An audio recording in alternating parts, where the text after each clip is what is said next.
So maybe interesting to rethink a bit and say, okay, maybe we still reconsider more the live high option, because at least living high means just sleeping and spending a lot of time in altitude. So at least that's probably more of interest for us, because we are not training more, we're just sleeping in another environment. So that's, for example, an argument as well for that, which shows that the actual increase in VO2 max seen after a stay in altitude, when people have spent 1-2 weeks acclimatizing, most of the time the response in VO2 max is inversely related to their initial level of hemoglobin mass, which suggests that team sport player as football player, who generally come with average or low level of hemoglobin mass, might be more responsive, might be better responders to this kind of altitude sojourn that, for example, cyclists or runners who already have very, very high levels of hemoglobin mass. That makes sense. So players not very, very well trained, not very well developed VO2 max might actually benefit more than others from sleeping high. So that might be a point to pursue and keep on thinking about that. But now, how that translates, how this increase in VO2 max or in hemoglobin mass can actually be achieved practically if you were really willing to bring your players in altitude. In this graph, you see how hemoglobin mass increases in relation to the time spent in altitude. And as you can see, after 1 week of altitude, the main increase in VO2 max will be about, the main increase in hemoglobin mass will be about 2% only. You will have to spend 2 weeks in altitude to see an improvement close to 4%, and 3 weeks in altitude to see an improvement about 5%. So 2 weeks for 4%. And how this increase in hemoglobin mass really relates to an increase in VO2 max, which actually is of more direct importance for us. As you will see, 1, 2, or 3 weeks, so 2, 4, or 5% increase in hemoglobin mass are related to 2 or 3% increase in VO2 max only. So in the end, that means in average, as you can see on the graph, there is a lot of individual variation, but in average, spending 2 weeks in altitude will actually lead to an average improvement in VO2 max by only 3%. And that's where I think we really need to weight the cost and benefits. 2 weeks, imagine the logistics, plus some, as we're going to discuss after, some kind of detrimental aspect of that, 2 weeks of that, for 3%. Do we really need all this logistic to gain 3%? Knowing that 3% might be something very important for 800 or 1500 meter runner, but does really 3% improvement in VO2 max helps to win games? That's another question. I'm not questioning the interest of this 3%, but more the cost benefits of 2 weeks and all the hassle for only 3%. So again, in this graph, to kind of finish up and wrap up all the different improvement that we've seen with hypoxic training, in this graph you have all the methods pulled together and the relative effects of live high, train low, and all the different options and how or what are the adaptations to this different training regimen. And they're all summarized in this graph in terms of performance, in terms of improvement in exercise economy, in terms of red blood cell. And as you can see, that most of the time, the methods that wins is the live high, train low. So we're still trying to imagine what would be the best scenario for a team, but live high, train low, that would really means either you stay there, but most of the time you train, you have to go down to find another pitch which is lower, which is going to be a nightmare with all the travels, or finding dormitories for the players. And again, I don't really believe that will be the most easier things to implement, having players to train the day at the club, and the evening They will not be able to go home, but they will have to sleep in another hotel again. So again, logistically, all this 3% that might have to be discussed. There's other few caveats of training, of altitude training overall. As you can see on the right of this document, I have highlighted the number of negative response to such training protocols. And as you can see, in a live high, train low, it's kind of a summary of many studies, we have a tendency for 28% of the athletes showing negative response to these camps or these interventions. So imagine that, the hassle of the travels, you may gain only 3% in VO2 max, but on top of that, you have a third of the team that responds negatively. Can be disease, can be just dehydration, injuries, and so on. So again, that questions even more the feasibility. But I still wish to finish this part with a nice design study on something very practical, because what we discussed so far was more different studies, aggregation of research, so we can always think that in reality things will be different. So that's a very cool and nice case study of an AFL team in Australia, so the Australian football, who did their own study. So they just sent half of the team during a preseason camp in the US, in the Colorado. So they did their proper live high, train high camp, while the other half of the team stayed in Melbourne. And they just ran a comparison of both groups, the responses in terms of blood and performance.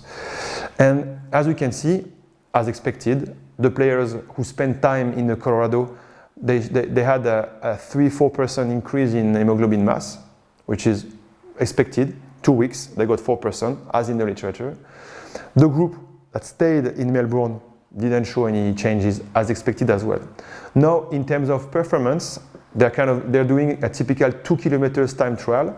They did before and they did after the camp. As expected, both teams improved their performance because both were trained, but the group that went to US improved a little bit more than the group that stayed in Australia. But the difference in improvement, the difference in improvement is actually very, very minimum. The group that actually traveled to US improved by only 1.5% more than the others. 1.5% more versus traveling 2 weeks in the US, cost, logistics. Again, in this case, it's Australian football. It's not 800 meters. Is it really worth the cost benefits? I leave you make your own opinion, but I don't think it is the case.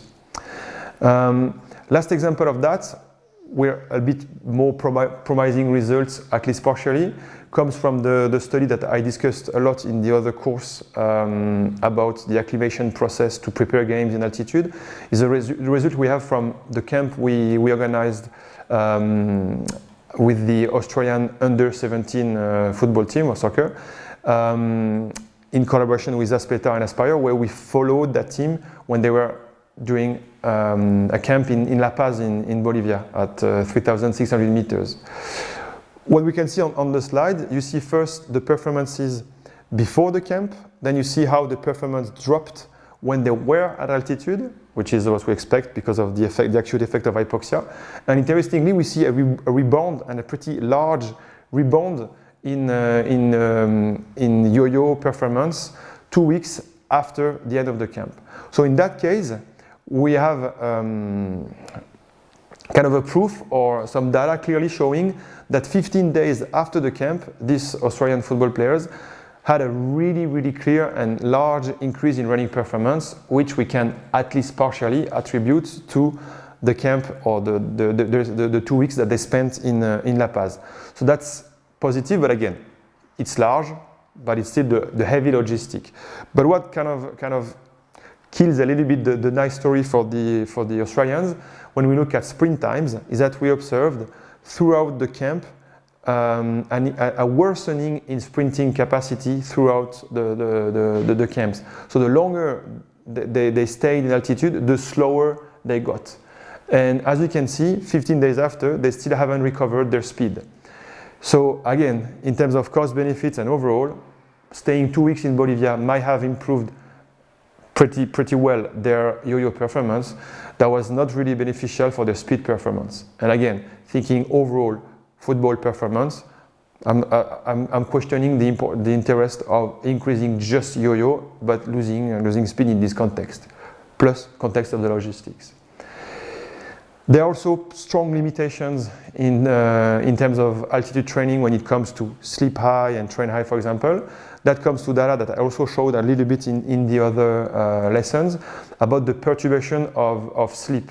And especially the respiratory disturbances or the periodic breathing that we can see on the graph are pretty well increased from 0, because all these kids were healthy, under 17, and you see some of them showing more than 40, 50 episodes of just periodic breathing during their sleep at altitude, which obviously affects sleep quality and so on. Sleep quality means recovery and so on. Same for the amount of slow wave sleep, which is the sleep that allows to recover, that was impaired at altitude. The amount of REM sleep, which is more related to the cognitive aspect, didn't recover as well. So again, there's still a lot of disadvantage of using kind of a sleep high strategy, trying to improve fitness, even though it's a pre-season camp. As we just discussed, there are some limitations. So if we try to quote and go through all the different limitations of hypoxic training, I start obviously with the access and the costs of the rooms, the cost and the logistics of traveling to the mountains, the duration of interventions. If you want to do a train high, you need to fit 10 or 12 sessions at high intensity, which is likely impossible. The training intensity, when you train at altitude, you kind of lose this neuromuscular stimuli, and as we've seen, you might have a decrease in speed or explosive power if you spend too much time there. The overall incompatibility of these high intensity sessions on bikes or whatsoever with the actual training, the actual football training that is already done, if you are trying to do a train high, a live low train high. Tolerance to altitude, hypoxia can be a problem, informally, anecdotally. The coach as well, players, coach, all the staff that travel with us in Bolivia, at least once during the sojourn got sick. A lot of people get dehydrated and so on, so that's pretty difficult. We mentioned the worsening in sleep quality, and we didn't even mention the in depth, but the case of the responders and not responders, with players not getting so much benefits through the stay in hypoxia.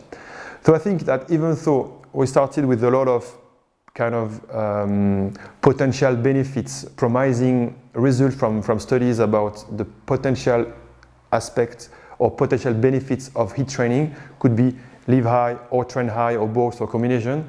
I think given all the limitations we discussed, it's pretty difficult to have to really support these techniques given those.